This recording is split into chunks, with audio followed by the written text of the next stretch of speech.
and welcome back to the HSP Connection with me, Robbie Lee. This is where we share our stories, insights, and strategies to help fellow highly sensitive people navigate their own path to living a fulfilling and meaningful life. We're on a mission to reclaim the word sensitive and help the world see the strength in sensitivity. Today, I'm joined with a special guest. Fiona Fletcher Tavanier is a highly sensitive person. She's an intuitive empath. And recently, she discovered she's also autistic. Fiona is a Reiki practitioner and an integrative trauma practitioner. And today, I am thrilled to be talking with her about trauma and using Reiki as a healing modality. Fiona, welcome. I'm so glad to have you here. Hi, Robbie. Thank you. I love this show, and I always love chatting with you. Thank you. I feel the same. I love chatting with you. It's always so rich. Yeah. So I think an easy way to start is tell us, what is Reiki? So, Reiki is the universal life force or energy. It's a non-religious practice, and it's using the energy that is available to all of us and working through the chakra system, the 7 chakras. We work to move energy that is not flowing easily through any of those points. And this frees up energy in the body so that it can do what is described as its natural healing ability. Our bodies have the amazing capacity to heal themselves when we remove stress and trauma from our bodies, and we just let our bodies heal naturally. Incredible. Yeah. Yeah. And I mean, as highly sensitive people, I think we're really aware of when things feel, a lot of us, of when things feel stuck in our bodies. And tell me more about kind of how you got into Reiki, because I know being highly sensitive was a piece of that, if I'm correct. Yeah, definitely. So I did my master's in counseling psychology all the way back in 2000. And I really saw myself as wanting to practice as a traditional psychotherapist. I've always been drawn to the work of helping people and helping people heal. And I loved the work. I loved working with clients and the experience of helping people move through things that are difficult for them and giving them support to heal. After taking an extended break raising my children, I came back into the workforce and was trying to figure out if I wanted to continue working as a psychotherapist. And I really was feeling a pull towards practicing in a different way. As a highly sensitive person, for those of you who've raised children as highly sensitive people, it is so incredibly stressful, and you love your children, and I loved being a mother. I loved being a full-time mother, but the stresses of attending to children throughout all of their ages is incredibly stressful for highly sensitive people. We generally don't have enough alone time to recover from what we're experiencing. And the way school looks for kids now is very stressful, not only for kids, but it's stressful for parents too. So my experience as a highly sensitive person raising children, who I would describe both as very interesting, very neurodivergent people. Yay.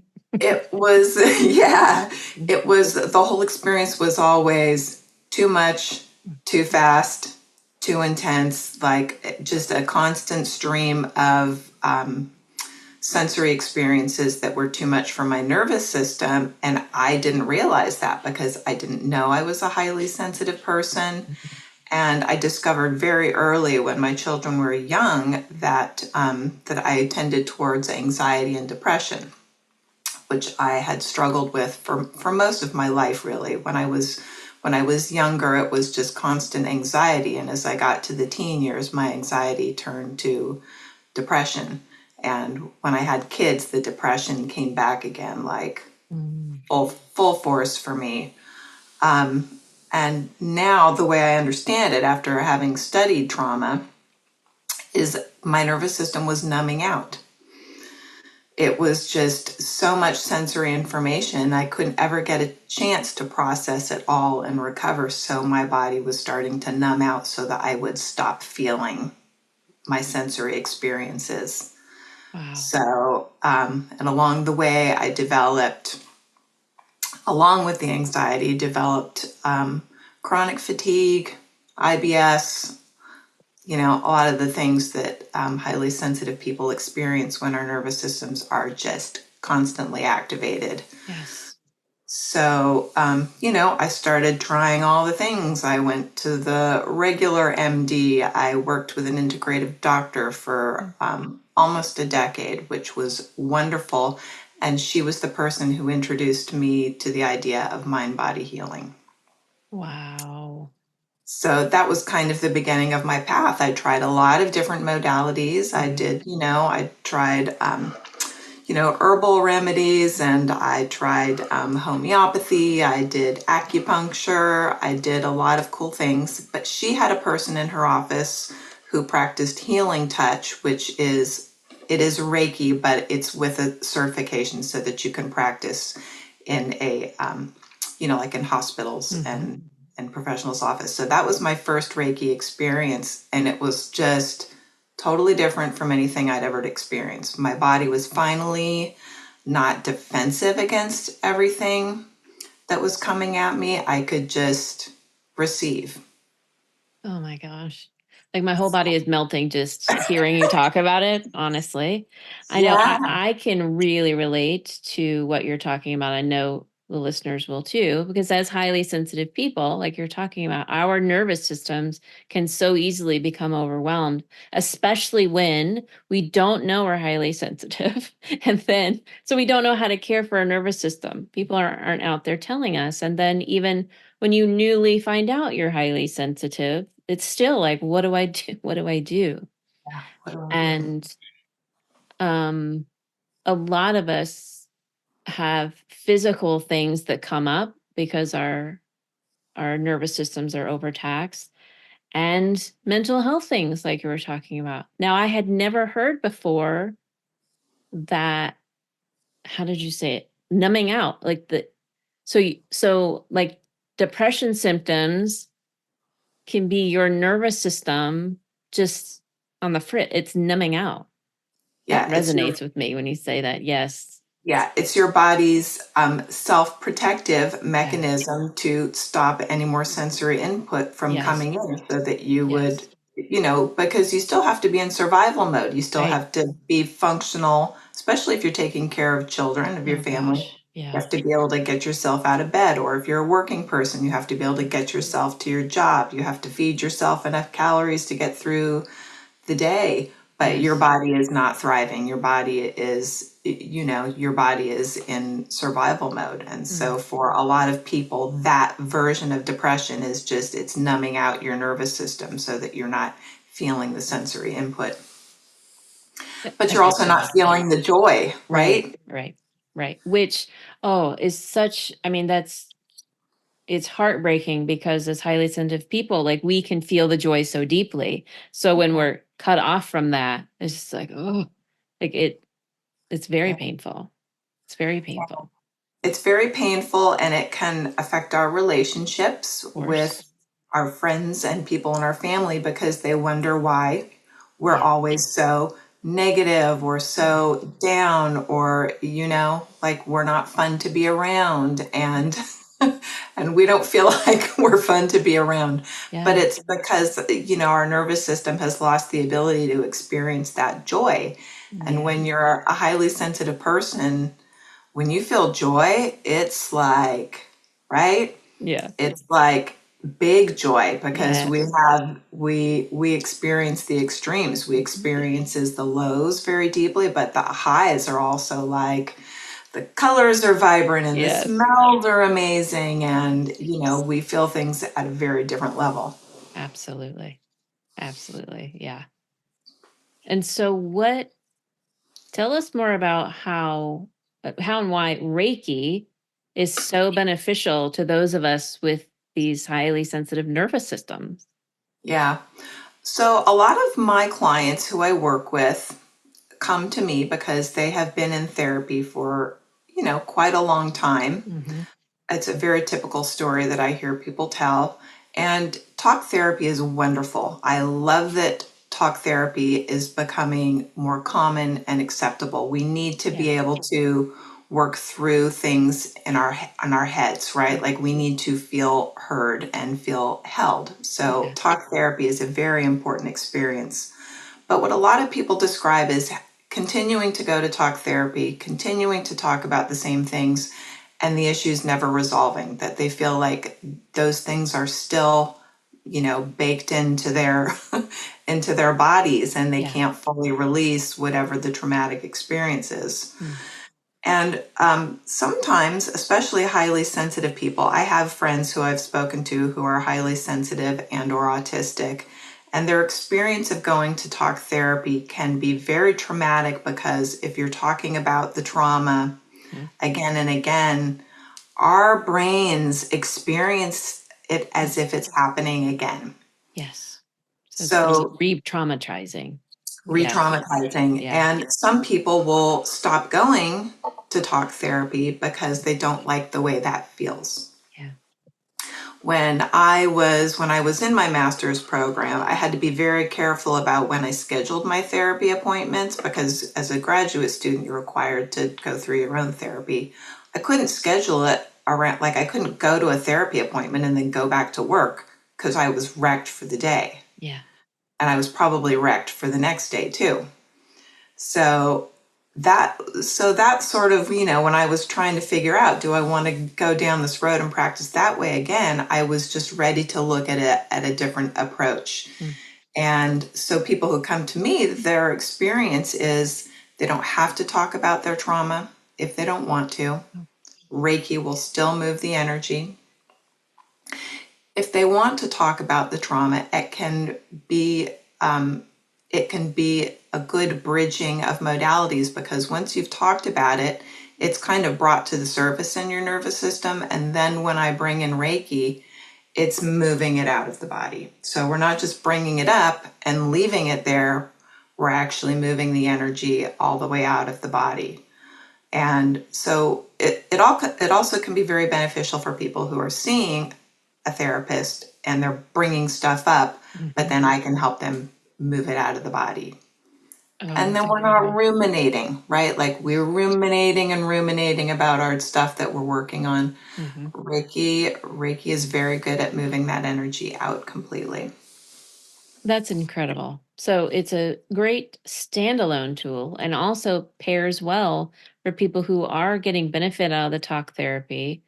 But I think what I'm hearing you say, like talk therapy can take you so far. And that was my experience. Like I've had several therapists and I've had wonderful experiences with therapy overall. And with trauma and talk therapy, I felt like exactly what you're describing. I felt like in the talking of it, I felt re-traumatized. And then it was there on the surface. And then it's like, well, now what do I do with it now? It felt kind of stuck in my body. I mean, I've absolutely had that experience. So what I'm hearing you say then is the Reiki can come and then help move it through and out of our body. So we get to actually release it. Yeah. Yeah. And it is becoming more common in the field of psychotherapy for people to bring in other modalities that are moving energy because the research now demonstrates that trauma is not in our brains, trauma is in our bodies. It is in our nervous system memory. It's in the fascia, in in your muscles, in the Wow. whole network of your body. Your body remembers the feeling of trauma. So when your brain is thinking about it, your body is actually feeling it again. It is actually reactivated in your physical body. That makes sense. Yeah. So we have to move out of our brains and Mm. we have to move it into our bodies to move the energy out. Incredible. Wow. It's very powerful. I've seen people come in and, and they might not even know, they might not even totally believe that it will work, but they are so ready to try something. Yeah. It's oftentimes where people are at, like, I'm just tired of feeling this way and I want to try something else. And it's perfect. And for highly sensitive people, it's just such a, like, if you think about, it's the feeling of being held, right? Like, it's the most comforting feeling of being held in a gentle way. So we're not like, we're not trying to pull stuff out. We're not trying to yank. It's just like this gentle release that your body can do on its own with a little guidance. And when you talk about being held, that feeling helps the whole nervous system relax, right? When you're feeling that safety, Mhm.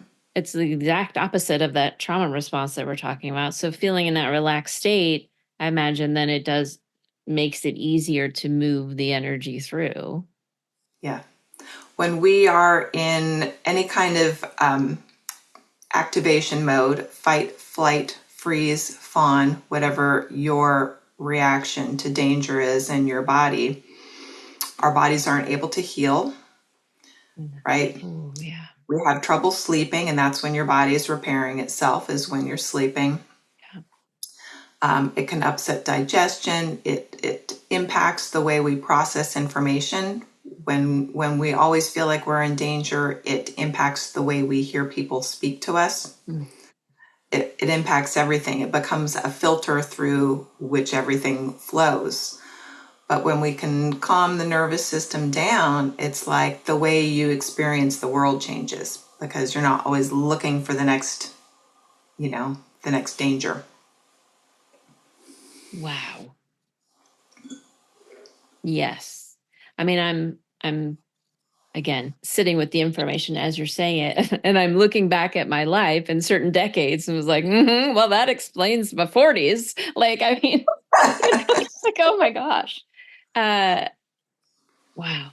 It's great that this information is getting more and more out there and out to the public, and that we're starting to combine modalities and do that, and seeing that trauma isn't, we can't fix it by thinking our way through it. Like, we've got to release it out of the body. That's very exciting, actually, because this is stuff, I didn't know in my 20s, and it would have been really helpful for me. And I didn't know it in my 30s, and I didn't know it in my 40s. And I'm really glad that I'm knowing it now. I'm grateful. Well, and one of the things we know about highly sensitive people is because of the way our brains operate, we are deep processors. Yeah. So for highly sensitive people, trauma is not a surface level experience. We are deeply processing that information and feeling it in our bodies. So for highly sensitive people, trauma is just at a different level than it is for neurotypical people. Mm-hmm.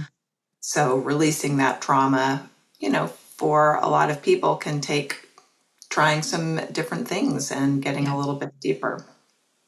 Yes. I love that. And it's, what you said about, we as highly sensitive people, we, we experience that trauma more deeply, but also I think we experience the release in a really deep way. Like, Yeah. and our experience of the world then is really profoundly different. Yeah, and it's a very powerful way to change your relationships with other people who are close to you, because when your nervous system changes, the way you experience other people changes. Mm. And it can quite quickly change the dynamics in a relationship, because when you might easily feel defensive or triggered by people who you have relationships with, it's like your whole body softens. Mm. Everything softens. Things that used to trigger you begin to just flow through you, and you experience life differently. This has been my personal experience. Like, it changes my relationships with other people because I'm more relaxed. I'm in my flow. I'm not like looking for the next thing that's going to offend me or upset me or trigger me. Like I'm just flowing through things now. Wow. I love that word flow that you're saying. Like you're flowing through things, and it sounds like things can flow through you instead of getting stuck in a spot and is like stuck and triggered, Yeah. Yeah. That's lovely. Hi, if you're enjoying listening to this podcast, have you thought about joining our HSP Connection community for more connection with other HSPs? Because really, us HSPs thrive in the community of others. Absolutely. And Philip and I have created this space on an online platform where we can connect with each other deeply. We're going to have these awesome conversations, and we would love to get to know you over there in that space. We would. So if you're interested and want to join straight away, there's a link in the show notes. And if you'd like to have a chat with either of us beforehand, please reach out. Now, back to the episode. I know when we were talking, we talked a little bit before we started recording, and you mentioned spirituality when we were chatting. And I wonder, like, what is the tie? Because Reiki's not a religion, right? Nope. At all. And you don't have to ascribe to any certain beliefs in order for Reiki to work wonders for you. But talk to me about spirituality, and why is that an important discussion when we are talking about Reiki and releasing trauma? How do those all kind of tie together? So, and this is something, I'm still in my process of learning about my connection to the spiritual world, but I was raised atheist. Mm-hmm. There was no Bible in my house. Yeah. Going to church was considered a waste of time in my family. It was always like to believe in God and to have a spiritual practice was not something I was encouraged to do. Yeah. But I think I always felt a natural draw towards the spiritual. I love nature. I have always been, I was always the kind of kid who would play in the dirt. Mm-hmm. I've been a gardener my whole life. So I have that kind of, connection to nature and something that is larger than myself is how I would describe it. Yeah. But in Reiki, having a connection to whatever you want to call it, and you can call it spirit, you can call it the universe, nature, you can call it God, whatever your connection is. And it's actually part of the oneness of humanity. Yeah. Right? Like, and in Reiki, because we're working with the chakra system, the seventh chakra is the crown chakra, which is open to spirit, towards the universe, towards God, however you want to describe the way you experience that. It's an important part of our health. It's an important part of our physical bodies. It's an important part of our auric field, of our energetic body. So we work with that in Reiki. But what I like to say to people is you come however you are.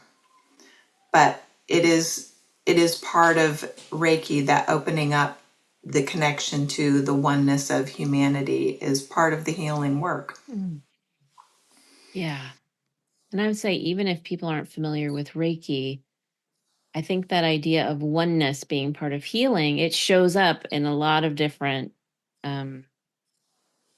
modalities and in different circles. Like so there's something about that we connect to and go, oh yeah, there's something important here. Yeah. Yeah. When I was in my graduate program to study counseling psychology, I actually went to a Jesuit institution. And which is funny, you would think a person who grew up atheist wouldn't go to, a Jesuit institution, but it was part of our program to accept that people had different spiritual belief systems and that different spiritual belief systems were part of our healing.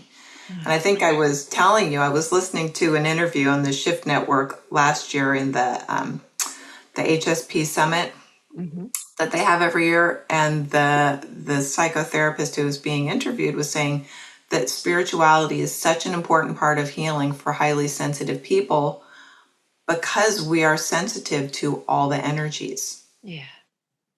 And even when we don't know what it is, we are sensitive to all the energies. We are sensitive to connectedness between people. We are so sensitive to conflict. We tend to be sensitive towards things that are going on in the world. Yes. And that having any kind of a spiritual practice is so nurturing to our nervous systems. And what this woman was saying was, it doesn't matter what it is, just bring something in that feels spiritually connected and powerful for you. If it's nature, if it's just being in the trees and, that's the place where you practice, that's enough. But anything that helps us feel, connected to the universe and something that's greater than just inside our own heads. Yeah. That's beautiful. And I think every HSP I have talked to, I think I'm telling the truth, has said to me they feel like I feel connect, and most of them say nature. I feel some kind of connection with nature, and I always have. Right? It's just something that is innate in us because it is, how we are wired. So from early on, we were already sensing those things, even if we didn't have the language. Mm-hmm. Yeah, it's lovely. And a lot of highly sensitive people are empaths also. Mm. And if you are an empath and you're feeling other people's energy all the time, Yeah. it can be very taxing until you get some tools to help manage how to work with. Really, this is where we begin to do cool work in Reiki, because I help people work with their energetic field. And if you're an empath, you are probably experiencing physical symptoms that may not be yours. It's very common that we feel other people's headaches and stomach aches and stress, and we feel other people's feelings, which is why we can be good at the jobs we do. But one of the things I love to work with when I see empaths is how to work in your energy field, protect your energy field, clear out your energy field. And people begin to feel less fatigue, less stress, sleep better, because we're working in the energetic field. I always tell people we're always working in the physical body and we're always working in the auric field at the same time, and the two things talk to one another.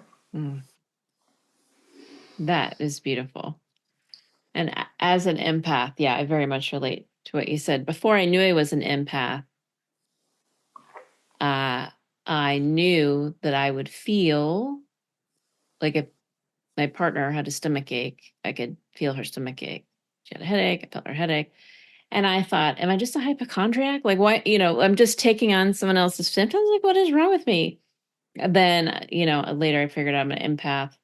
And I thought, oh, oh, I get it.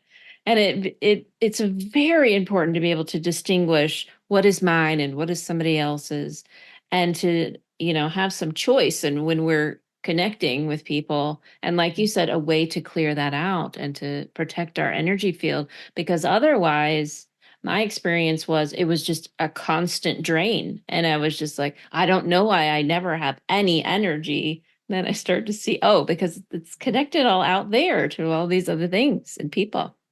Yeah. And for people who are, wondering what this is that we're talking about, Yeah.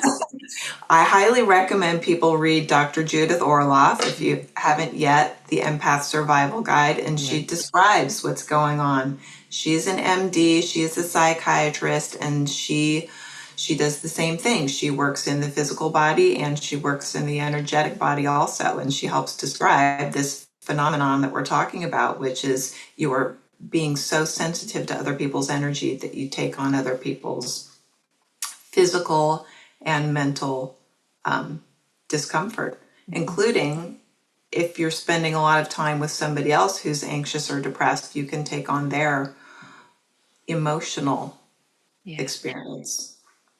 And it's so important to understand that and then have tools, Yes.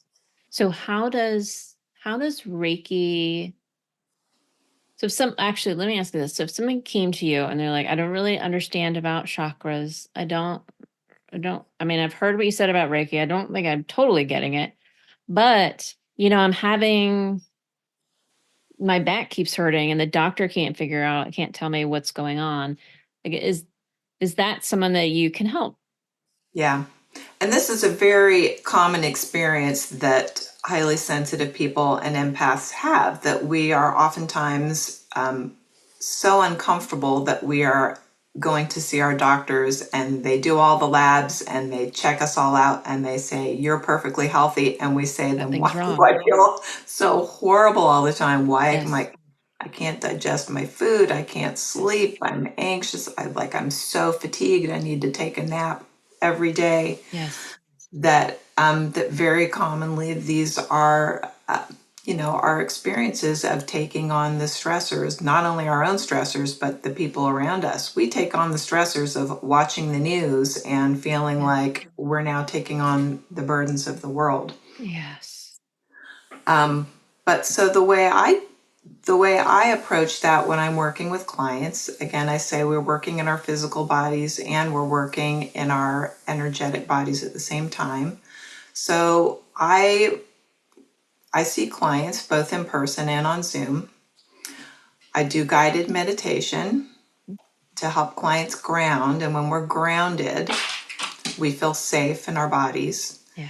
And it brings people into what's called a theta state, right? Like a kind of meditation where you're so relaxed that you may feel like you're almost dreaming a little bit.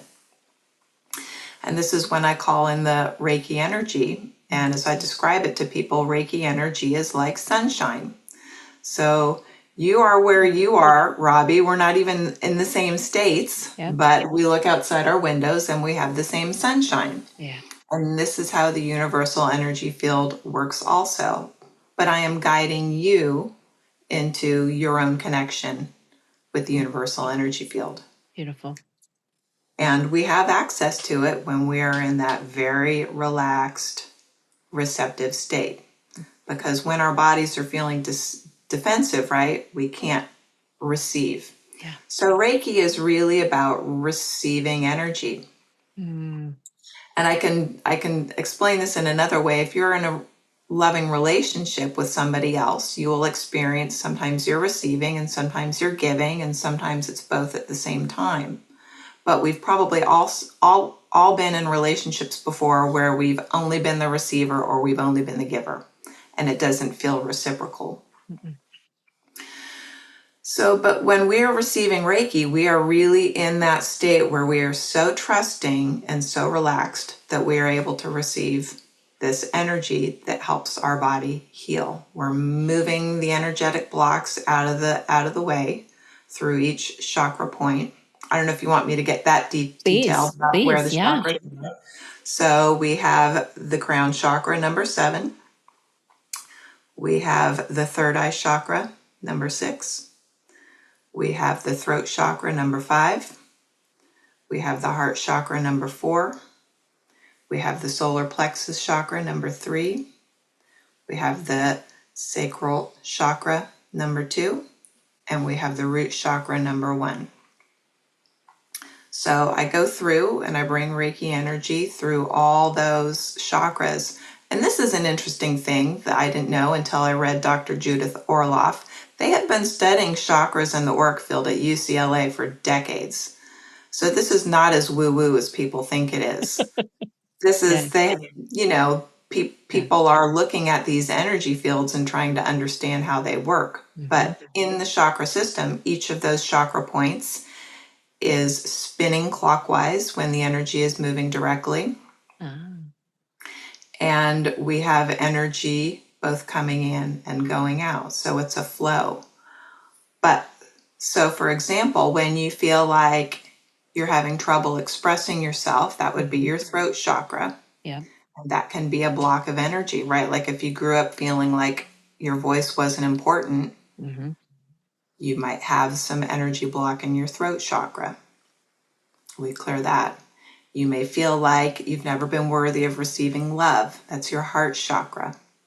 You may have felt like it's hard to, right, like it can go either way. We may feel like we're not deserving of love. We may feel like it's hard to express love. So that's giving and receiving. And that's the energy that we're working with in Reiki, is the balance of giving and receiving. We want balance in our lives. We don't always want to be the person talking. Sometimes we want to be the person listening. So we're looking for balance again. So that's how we work in the chakra system. We're just balancing the flow of energy so that we're both active and receptive in each of those areas. Amazing. So I already know the answer to this because you did a lovely session on me, but for the listener, so when someone is receiving Reiki, what do they have to do, or what happens for them? Yeah. So as I did with you, I ask you to close your eyes, and we work on getting the breathing to slow down and relax. Make sure that we are in our bodies. And beforehand, it's important to me that I feel that the client feels connected to me, because you don't even want to close your eyes with me unless you trust me and you think I'm a person. I'm a person who will hold you, and I'm not going to do anything. I'm not going to sneak up on you or do some. I always tell people in Reiki, I can't do anything to you.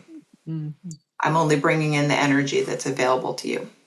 But so your eyes are closed, you're on your couch or in your chair or somewhere cozy, and you get into that theta state, and you're visualizing that you're connected to the center of the earth. And what I then do is I call in Reiki energy, and it's something that you learn how to do. But this energy is available to all of us. I always tell people, I'm not special, right? Anyone can learn to do this if they're interested and they're committed to learning how to work with the energy. We all can do it. We all have access to this energy whenever we want to. And I can, help teach you how to do that. But so what I'm doing in the sessions is I am sending the intention of bringing the Reiki energy through all those areas of your body. But, I also like to, because I have a background in counseling psychology, I really like to bring in, like, clients are allowed to talk about as much or as little as they want to talk about. Sometimes clients will come out of the session and they'll say, like, my ancestors were with me. Like, I felt my grandmother, I felt my grandfather. I had a vision of, this person who was important to me. People have very deep spiritual experiences that they didn't even know they were going to have, but it feels like love. It just feels like the energy of love. Yes, that's exactly right. It felt, in my experience, I felt like I was in a love bubble. I felt very held. It was so relaxing. I felt very at peace, just very peaceful and calm, and love is exactly the right word. And yeah, I mean, it was a beautiful experience. I highly recommend it. I highly, highly recommend it. Yes, I will be. I already told you, I'll be doing some more. But I can't say enough how it felt. I mean, going into the session, I was feeling a little bit stressed, just, like life stuff going on. And I'm pretty good. Like, I do meditation and I do some things like that. And this felt like that on a whole nother level. And I'm thinking part of that was obviously your expertise in working with the Reiki energy.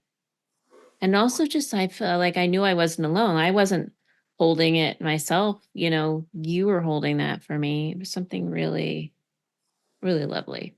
Yeah. Yeah, I mean, for me, it's like the memory of being held when you're a baby and being held by your caregiver, and you're like, someone's arms are wrapped around you and you're safe and nothing bad is going to happen to you. Exactly. And that's the feeling that I try to create in my sessions is I'm taking you into this relaxed state, but you're not alone. I'm here with you. You're safe. And so it's okay to let go. And so, for example, I've had clients who said, I felt myself resisting at the beginning, right? Like I wasn't ready to totally relax and let go. And then I realized it was okay. And then, but think about, when do we do that in our lives? When we go to sleep, we have to, otherwise we can't sleep. Right. But there aren't a lot of times in our lives where we're just like, you can just let go. That's right. And I think about, our nervous systems and what they carry around for us all the time.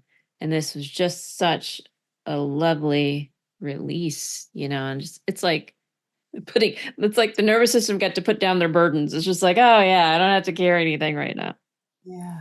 Mm-hmm. And one of my favorite things about working with clients is everybody has a completely different experience. When I bring people back out, and, I call the light in at the end. And when I bring people out slowly and I say, you're welcome to share with me whatever you experienced. And everybody has a different experience. Like the same way you have different dreams than your friends do when you check in with, what did you dream last night? It's like everybody had a different experience. Some people will just see colors. Some people will, I've had some pretty interesting things that people have seen, but yeah, very commonly ancestors, or, people will sometimes get messages that they hadn't, that were just unique messages that came to them during the session. But I've also had people describe to me that they released very physical experiences. And it's fascinating to me. Like I will be learning on the job probably for the rest of my life, because everybody's experience is unique to them. Yeah. And as it should be, we are all unique. Yeah. Yeah. We are all snowflakes, aren't we? We are. In the best, most beautiful way. Yes, most beautiful way. That's right. Oh, Fiona, it's been fantastic.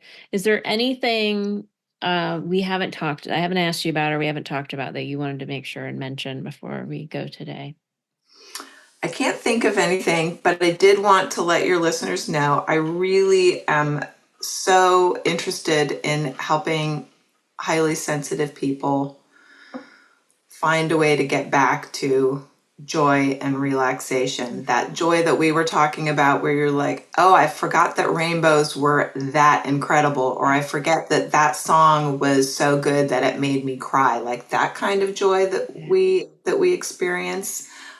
So any of your listeners who are interested in working with me, I offer anyone a free 30-minute consultation just so you can meet me and make sure that I am right for you. I like to say we have to trust our own internal guidance system is the way I like to work. So beautiful. You know when it's right for you and when it's the right time for you. Sometimes it's not the right time, but you're curious and you hold it in your memory bank. So for any of your listeners who are listening to this and want to make a consultation appointment with me, just for your listeners, I'm offering free chakra readings, which is something I don't normally do during a consultation. I normally only do that during an appointment. But people are often surprised what we find out when we look at the chakras and where our blocks are. So I can tell people very quickly in a consultation appointment where I'm seeing energy blocks. And I like to say, and does it resonate with you? And for the most part, it will resonate with people. And they go, yeah, that's what I'm feeling right now. But I think it does help people feel a sense of trust about me. Like you have to be able to trust me to want to work with me. So that's what I like to offer people so that I can help build trust. Fiona, that's very generous. Thank you. Yay. And listeners, all of the information on how to contact Fiona will be in the show notes, as well as a little bit more about her, but access to her website, where to find her on Instagram, all that good stuff. So please be sure and check her out. And if it's resonating with you, take her up on that amazing free offer. Thank you, Fiona. Okay, we just have to do one last thing that we talked about. My sound bowl. That's right. Yes. Okay. So do you want to give people a little bit of intro on what's happening here? So here's a brand new thing that I'm adding to my practice that anyone who's working with me will get to experience is I went to Sedona this past weekend and I had an amazing experience picking out an alchemy crystal sound bowl. So probably a lot of your listeners have heard sound bowls or had an experience maybe in the yoga class where they've had a sound bath. But this is something that I will use with clients at the beginning and the end of the session because in sound therapy, this is how it's called entraining the nervous system. So this helps your nervous system have a sense of calm and being held. So amazing. So okay, listeners, for your listening pleasure, here we go. Here we go.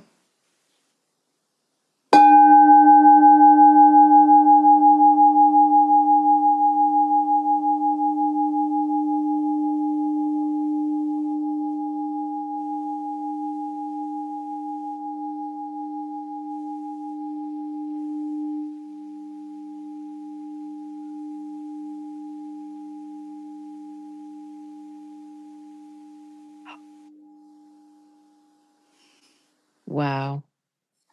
What I love about that is there's different tones that come out. And I can feel like I've felt it in different places in my body. Sound is just amazing. Sound is amazing. Yeah. So that will be part of your session. If you have a session with me, the sound bowl will be in there. Amazing. Fiona, thank you so much. It's been, as always, a joy to talk to you.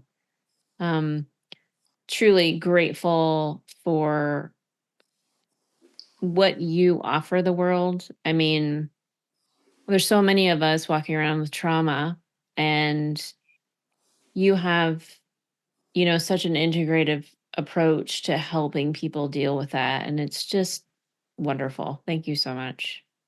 Thank you so much for being on here and sharing with everybody. Appreciate it. Thank you, Robbie. Thank you for all your kind words. I always love chatting with you. Absolutely. Oh, and so I think that's it for today. So for now, it's bye from me, and it's bye from Fiona. Okay. Thanks for listening to HSP Connection. If you've enjoyed listening, we'd love you to hit the follow or subscribe button, as this helps other people find us. And it also means you won't miss an episode. Also, we'd really appreciate it if you could rate the podcast and share it with anyone you think might be interested. If you listen on Apple Podcasts, you can also leave us a review. To get in touch with us, you can email us at hspconnectionpodcast@gmail.com. We'd love to hear from you with your thoughts and comments on the episodes, as well as suggestions for future topics and guests. We are both HSP coaches and speakers. And to find out more about Robbie, go to robbielee, leigh.com. And to find out more about Philippa, go to boldhsp.com. See you next time.